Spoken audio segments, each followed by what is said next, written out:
What is up, everybody? Welcome back to the channel. I'm Elliott Delp. Sorry. Back again like you never left. And today we're going to be doing a review on another black rifle. This is an actually new black rifle. Yep. This came out probably early or late 2024, or at least it started hitting the market. This is the brandish, newish Smith and Wesson M&P Sport 3. Chambered in 5.56. Before we do, we got to give a little disclaimer here. We have no relationship whatsoever with Smith and Wesson. We've never talked to them. We've never. Actually, this is probably one of the first times I've ever shot one of their rifles. Really? Other than like the random like gathering or random range day. This is the first one I've ever actually owned and put actual rounds through. So there's the first disclaimer. The second disclaimer is you should be checking us out at basementoperator.com because, you know, there you can find all kinds of cool stuff like beanies and merch and all, stickers. You know, just the great stuff over at Basement Operator. Sparky's OnlyFans, exactly. So go check us out there, and then if you want to see a little briefer breakdown of this build, head on over to Basement Operator YouTube channel. Sparky, we should get right into it, shouldn't we? Oh yeah, because I mean, there's you know, let's get it over with. Yeah, let's get it over with. Before you do, they should like the video. Yeah, I was about to say it. Yeah, you know, It's 20 degrees out here, and we're out here filming this video, so you should like you see it. this? And go comment down below what you think of the rifle. All right, Sparky. So let's start tip to butt, and we'll talk a little bit about this thing. MSRP is coming in at $800, give or take. I think you can probably find it on the market for about $700. That's going to be your barrier to entry, but MSRP is $800. So if you're wondering about the price point, that's where we're sitting at. So to start out the front, we got the basic stuff. Nothing too crazy. We have a A2 flash hider, you know, everything and their brother has one of these. It's no big deal. It's nothing special. Moving further back, we get to the first part of the actual important stuff of the gun. It does have a 16-inch 5.56 barrel. You know, 1 and 8 twist, which is a pretty common twist rate for 5.56. It'll stabilize the vast majority of bullet weights, so nothing too insane there. We got a mid-length gas system. This is one of the first variations from the Smith and Wesson M&P Sport 2. So all the sports had the carbines. You know, you get a lot more gas with those. You know, can be, I guess, more functional in dirty conditions. But the mid-length system works great. It's been tried, tested, and proven for quite some time now. So, you know, it's kind of just the next evolution. Yeah. It's Smith and Wesson bringing the rifle into a more modern era. Baby step towards. Yeah, carefully and slowly, right? Topher. The gas block, I will say, has a lot of screws in it, so I don't think you'll ever have to go anywhere. It is not an adjustable gas block, but the amount of screws in it, you might think it would be. Yeah. Exactly. Moving up from that, we have the 15-inch rail system. So this is another, and probably the only other real variation from the Smith and Wesson Sport 2 is 15-inch rail. Sparky, what do you think of this rail? I was a little underwhelmed by it. I mean, it's your standard like M-lock rail. It's relatively thin, but I like it's got full length pick on top, which is nice. So you got plenty of options, whatever you want to do, run backup iron sights, lights, all that kind of stuff. Yeah. So you got a plethora of options, but your M-lock is just, you know, on the bottom and the sides. You don't have the angled ones. Yeah, and I think for a rifle that came out in 2024, that was kind of like the newer step up. Yeah.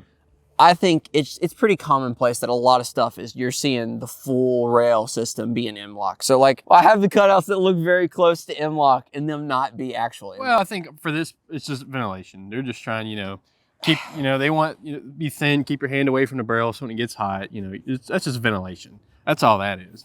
I'd still like to see M-lock. Well, yeah, but someone's gonna be like, oh, well, you know, that's wider for that reason. You know. That's a stupid reason. Well, I guess my conclusion is, you know, the rail system, I think, could have been improved on a little bit better. It's perfectly fine how it is, but it's been like every other, you know, AR-15 for the last 5-6 years. But it is an improvement over the previous model. It is an improvement over the Sport 2. I guess we can say that. Yeah. Moving back to the upper receiver and bolt carrier group, honestly, there's nothing too insane about it. There's no bells and whistles back here on this bolt carrier group or upper receiver. It's just your standard, you know, 5.56 bolt. To the lower, I guess this is where another gripe comes in, or I guess not gripe, depending on how you really look at it. There's honestly no difference between this and just any other lower receiver. It has A2 furniture, M4 stock, mil-spec, you know, lower parts kit. So nothing too crazy. You have your standard AR-15 trigger. I mean, it's all mil-spec. It's all mil-spec. And, you know, for this price point, the $700 price point, You would expect a little bit more. Some would argue that the M4 stock and the A2 grip, they're just there so you can just immediately pull them off and swap them with a B5 or maybe some Magpul stuff, depending on what you're doing. And I say that's a fair point. I saw some people online comparing this to the Zion. That's not fair. I don't know if that's a fair point, because the Zion MSRP is for $800. But it comes with the B5 stuff. And a better rail. And a better rail system, in my opinion. Well, better in the sense that it's better equipped. It's a better, a little beefier. Yeah. It's a little more and it also has the M-lock cutouts around the whole thing. Yeah. I don't know if it's a fair comparison to the Zion. What I do think this rifle is good for is, you know, if you want to buy a name brand starter rifle, this is probably where you would start out at. Because, you know, Smith and Wesson is very name brand. Oh, yeah. I mean, it's been around for forever. And it's like one of the golden boys of the firearms industry. Yeah, and it holds the reputation that a lot of people want to see in their 5.56 rifles. I know, you know, T-Rex Arms totes them around like they're the only starter rifle until he started shooting PSA, and now he's kind of bounced over. I think if you're looking for a name brand starter rifle, this is probably a decent option, but there are other things. For example, you had mentioned the like $500-600 Diamondback. We are really big fans of that one. Diamondbacks are hard to beat, save you a little bit of money. You want to go a little bit more expensive. I personally like the Zion a little bit better. I think that IWI did a great job on their Zion, and if you're looking for like that mid $700-800 price sub point, $1,000, and you don't want to buy like a $500 rifle, I think the Zion's an awesome choice. Sparky, I think we talked a little bit too much about the rifle. I think we should do some shooting with it. What do you think? Yeah, I think you was hating on it quite a bit. Yeah, let's shoot it. He was dogging it. I gotta save it. You was dogging it. All right. You know, like you said, if you're wanting a name brand rifle, this one's hard to beat. But it is not meant to come out and change the world. This is just a plain Jane AR-15 that you're supposed to build off of. It's not meant to come with all the bells and whistles. I do think for the price point, you're not getting a whole lot. I'd like to see like a better trigger or something, you know, for that price point. For the $700. For $700, because there's $500 and $600 options that are the exact same as this. Look exactly the same. Yeah. So I think for the money, if you're wanting something to build off of, this is, you know, this is a good starter. It's a good option, but I would rather spend a little less money, get a Diamondback, or spend a little bit more money and get a Zion. Yeah. All right, let's give her some shooting. Oh, yeah. All right, so we have this topped with a Holosun 403C, one of our favorite little red dots. But before we start to shoot, we do have to give a big thank you to TrueShot, because TrueShot is the ammo supporter here on the channel. They sent out the 5.56 for this video, so we gotta give a big thank you to them. If you wanna check them out, head on over to basementoperator.com/links, and they'll be at the top. If you check out at TrueShot, it'll save you a little bit of money if you use code DELP. And TrueShot has everything you ever need. They're great for plinking ammunition, so go check them out and tell them we sent you. All right, Sparky, will you be my beeper today? I thought you'd never ask. All right. So we are shooting a mostly zeroed Holosun. All right. Shooter ready? Shooter's somewhat ready. Beep.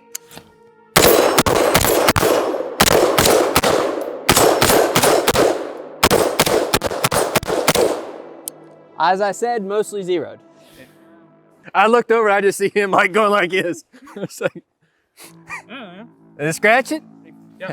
So we had some technical difficulties. The brass was smacking the cameraman in the face and in our brand new camera. So we're gonna shoot another round. And by another round, I mean a handful of bullets until this magazine runs out. Beep.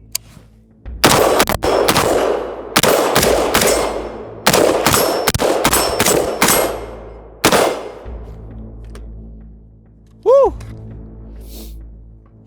We'll be honest, feels like an AR. Feels like old usual.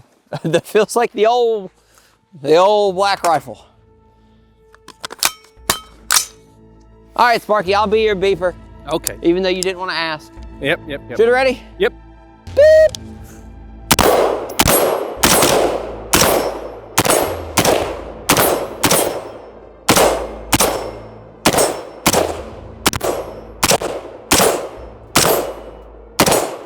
Man, you weren't kidding. It's mostly zeroed. It's mostly zeroed. Look, I've had better days. So one thing I want to talk about and kind of want to note, while shooting it's very... Nicely gassed. Yeah, it sends them out, that's for sure. But recoil impulse, it's a 5.56. There's not a whole lot. Yeah. The mid-length gas system does well with that. You're able to stay on target relatively quickly. It's a standard 5.56 A2 brake, so, or not brake, muzzle device, flash hider. It doesn't do much for you in terms of, you know, holding anything down. But in terms of shooting, the rifle shoots relatively well. We did not shoot this thing for accuracy. The most accurate thing we shot at it was 100 yards down there at a metal plate. The ones we were shooting right here are about 30-ish yards away, 25, 30 yards away. So we did not run a very thorough accuracy test. But I will say, I do not think this is a rifle that you get to be a super accurate rifle. This is a training rifle. This is something you go out and practice with, load out, build upon, and, you know, shoot that 200-300 yard range. If you're looking to shoot much further past that with the 5.56, I'd recommend something different. I mean, I'm not saying you can't do it with this. I just don't think I would get this for the idea of shooting 4, 5, 6, 700 yards. I mean, it could probably do it, but it's not what it's necessarily meant for. Yeah. I will say, like, we were talking about the handrail earlier. I do like how big around it is. It's easy to get a good grip on it. Yeah. It's not like super slim. You get some that are like pretty narrow in the sides, but this one, I don't know, for me, even without a hand stop or angle foregrip, it still fits the hand like pretty well. Exactly. And before somebody rails on us for this loadout of a rifle, we just threw a hollow stone on it. We didn't load this thing out and tactical it out. Maybe that's something we do. Maybe it's a rifle we build upon and do a build series I think that's on. the whole point of this gun, is get one to build off of. Yeah. I think that's what this is supposed to be. For this video, we just slapped a hollow stone on it and we ran with it. So you're literally getting a review of just the rifle. Yeah. And this hollow stone, to be fair, a lot of people hate on them. This one has been on the channel forever and a day. We're very fond of this one. Yeah, it's awful beat up, and we've used it quite a bit. So we're a big fan of that hollow stone. So I think, Sparky, this is a great rifle, as we kind of already mentioned, to start out upon, to build upon, and you know, be a beginner series rifle. So moving forward, I think that is what the purpose of this would be. Yeah. And I think if you're looking at this, you won't have a bad experience if you, oh, I can't say that. You might have a bad experience. But from our experience, it's been a decent rifle. Yeah, it's a very good quality rifle. But I think it's a little overpriced for what you're getting in today's market. I think that $700 is a little steep for what you're taking home. Now, people will argue, oh, the Smith and Wesson brand name and this and that and the other. I think if you go out and spend $800 on a Zion, you might be a little bit more happy with it. Or if you save the moolah, spend like $500 on a PSA or a Diamondback, I think you'll be just as happy as if you buy this one. What's your thoughts? I would agree. I mean, you could, for $800, you could, like you said, buy a $500 PSA, put an optic on it, and buy some mags, and you're in the same amount of money. Yeah. And it leaves you more for training, you know, because that's one of the most important things and kind of one of the big philosophies behind this.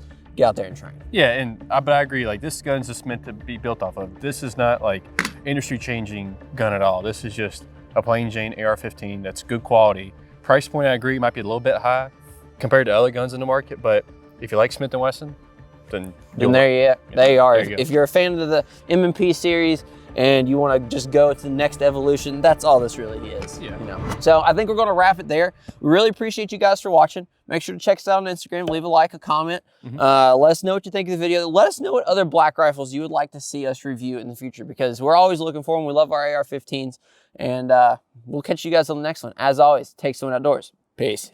Bye, Mom.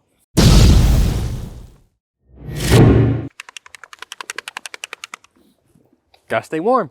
There's some jump jacks.